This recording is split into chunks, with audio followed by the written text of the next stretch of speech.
Salut! Bienvenue dans cette nouvelle vidéo que j'ai choisi de consacrer au film Sueur froide, plus connu sous le nom de Vertigo, du réalisateur Alfred Hitchcock. Ce que je vais dire maintenant s'apparente à un poncif, mais c'est l'un des plus grands films de l'histoire du cinéma.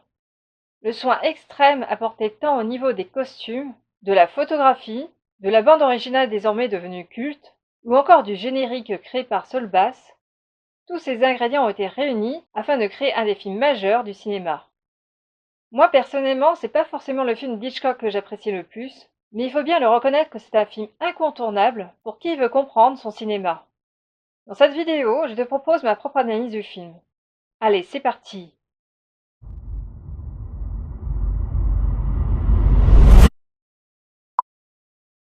Tout d'abord, ce film est en fait l'adaptation du roman d'Entre les morts de Pierre Boileau et de Thomas d'Arcejac. Bien que l'histoire originale se déroule en France sous la Seconde Guerre mondiale, Hitchcock choisit de situer son histoire à San Francisco.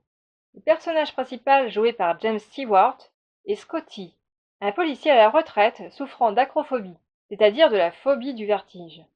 Lors d'une course-poursuite, il est victime d'une chute du haut d'un immeuble, qui a par ailleurs coûté la vie à un de ses collègues qui voulait le sauver. Un jour, une ancienne connaissance le contacte pour le charger d'une mission, celui d'espionner sa femme, Madeleine Hester, qui aurait un comportement étrange. En effet, il croit qu'elle est possédée par l'esprit de son aïeul, qui est décédé par suicide. C'est pourquoi il croit que celle-ci est en proie à des pulsions suicidaires. Au cours de sa filature, Scotty tombe amoureux de cette femme qui le fascine. Mais il ne se rend pas compte qu'il est en fait victime d'une terrible machination qui va l'impliquer dans une histoire de meurtre contre son gré. Voilà, je n'en dirai pas plus, parce que sinon je risquerais de spoiler une bonne partie du film. La première chose que je dirais au sujet de Vertigo, c'est que c'est un film qui se situe à la croisée des genres. En effet, on y retrouve du polar, du récit fantastique et du thriller psychologique. Déjà, cette allusion à la possession d'une personne vivante par l'âme d'une défunte nous plonge d'emblée dans une atmosphère fantastique. On se croirait presque dans un conte d'Edgar Allan Poe. Beaucoup d'éléments dans le film y contribuent. Pour commencer, la qualité de l'image qui est juste époustouflante. Beaucoup de scènes se situant dans la ville de San Francisco, comme la scène de la noyade par exemple, ou encore celle dans le jardin dans lequel Scotty suit Madeleine, ont en fait été tournées en studio avec des éclairages artificiels. Cela accentue l'aspect irréel et onirique du film, on le regarderait presque comme on contemplerait un rêve éveillé. Ensuite, la scène dans laquelle Judy réapparaît métamorphosée en Madeleine selon la technique de la surimpression, relève d'une apparition d'ordre surnaturel. On dirait presque un fantôme qui revient du monde des morts pour hanter notre personnage. À ce propos, Hitchcock revendiquait le côté factice de ses films afin de rappeler au spectateur qu'il est manipulé. On peut aussi rapprocher ce film du drame psychologique, car la culpabilité et l'obsession du personnage sont au cœur de l'intrigue. En effet, suite à l'accident dans lequel périt un de ses collègues, Scotty éprouve un certain sentiment de culpabilité, car on l'en a tenu pour responsable. Dès lors, il se retrouve prisonnier de ses obsessions. C'est pour cette raison qu'il ne veut plus retourner dans la police, par peur d'y affronter ses vieux démons. Pourtant, tout au long du film, il est amené à revivre la même situation, en se retrouvant en hauteur et en se confrontant à la peur du vide. Il s'agit là de la fameuse compulsion de répétition de Freud, à savoir la tendance à revivre et répéter régulièrement un événement traumatisant. À force de refoulement, l'inconscient finit toujours par le rattraper. Cette faiblesse psychologique sera d'ailleurs exploitée par le meurtrier pour s'en tirer en toute impunité, lorsque le vertige en haut de la tour empêche Scotty de sauver la femme qu'il aime du suicide. Comme beaucoup de héros chez Hitchcock, ou devrais-je dire de anti-héros, Scotty est un faux coupable.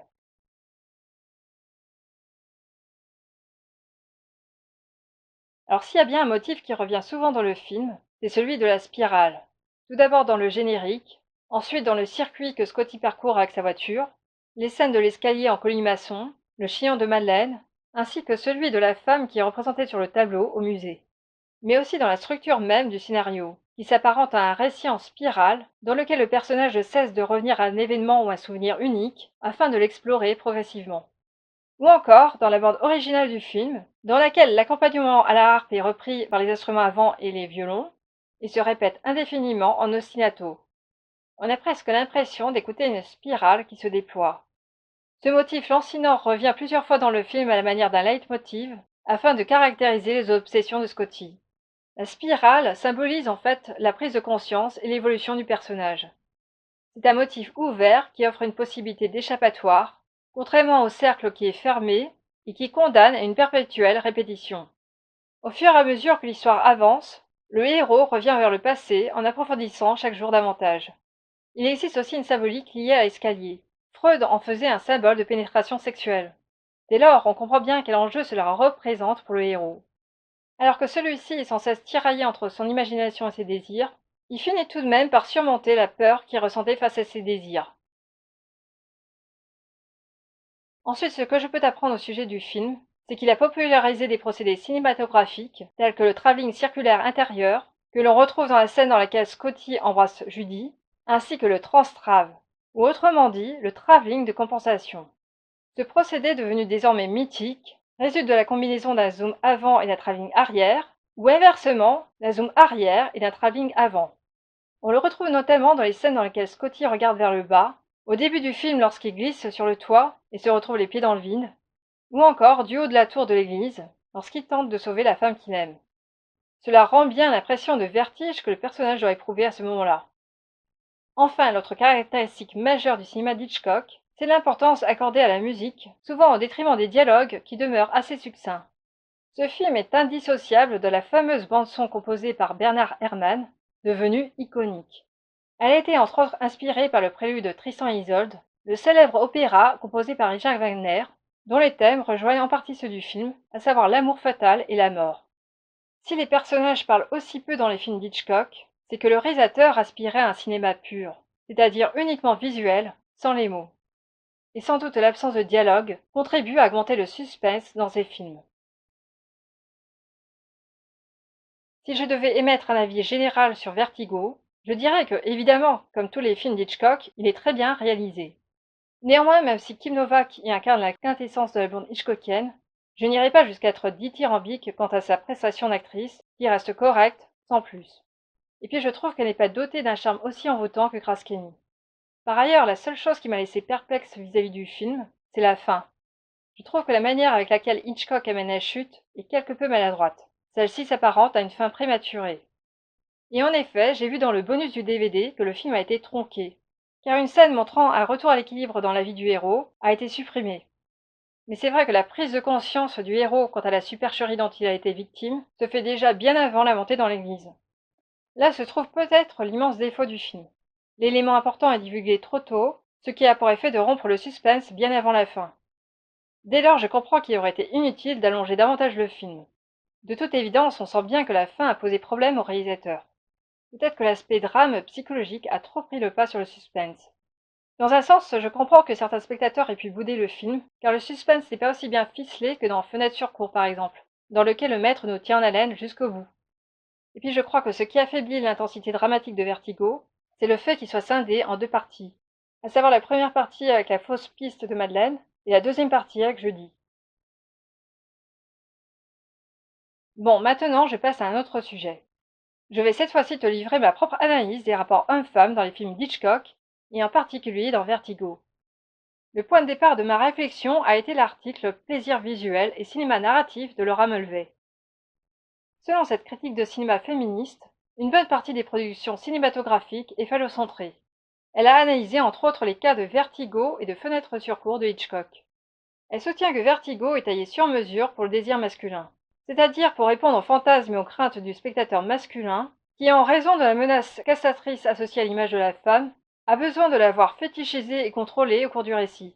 Il est vrai que dans ce film, la femme est le plus souvent objectivée, notamment dans la deuxième partie du film, où Judy est semblable à une poupée vivante que le héros habille, rhabille, et contraint à se plier à ses désirs pour qu'elle corresponde à ses fantasmes.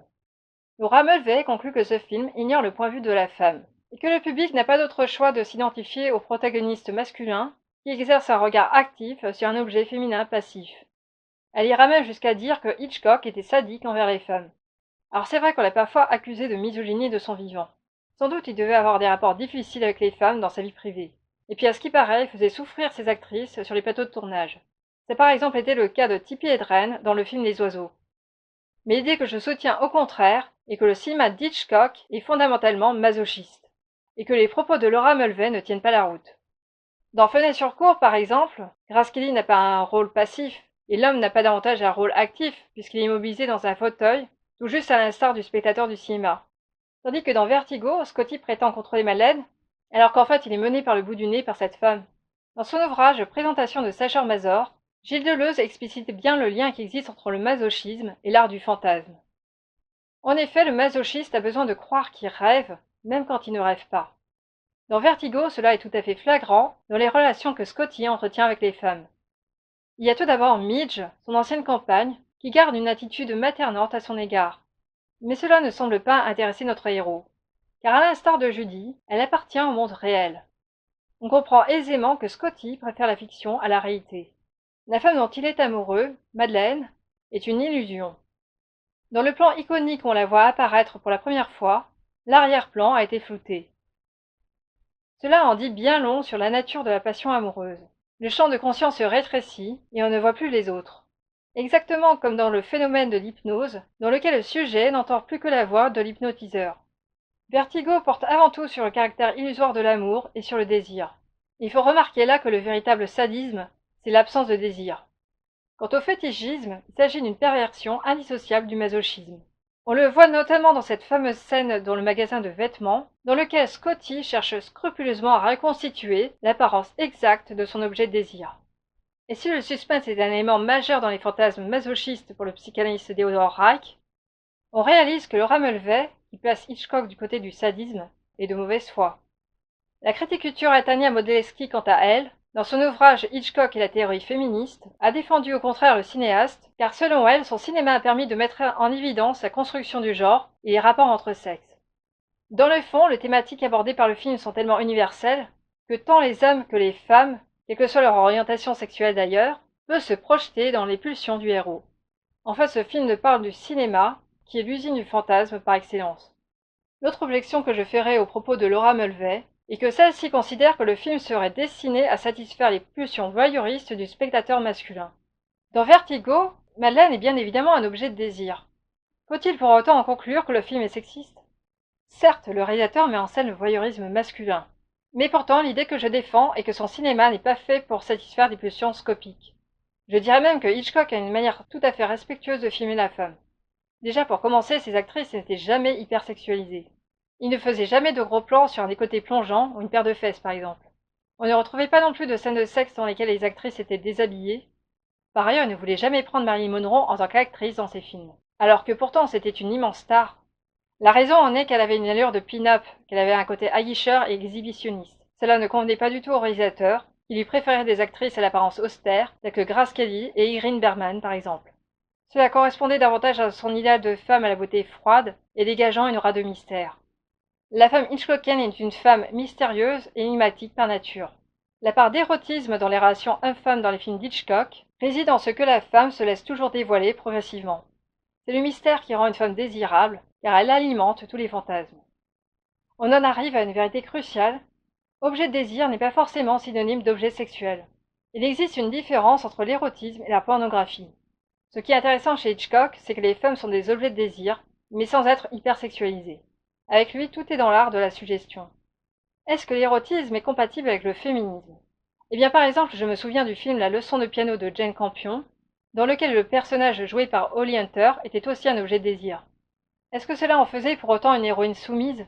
Non, bien entendu. Surtout que la réalisatrice se revendique elle-même comme féministe. Là se trouvent les limites du féminisme. Si on devait pousser la logique de Laura Mulvey jusqu'au bout, il faudrait abolir le désir dans les relations hommes-femmes au cinéma. Cela serait le retour à une bonne vieille morale puritaine.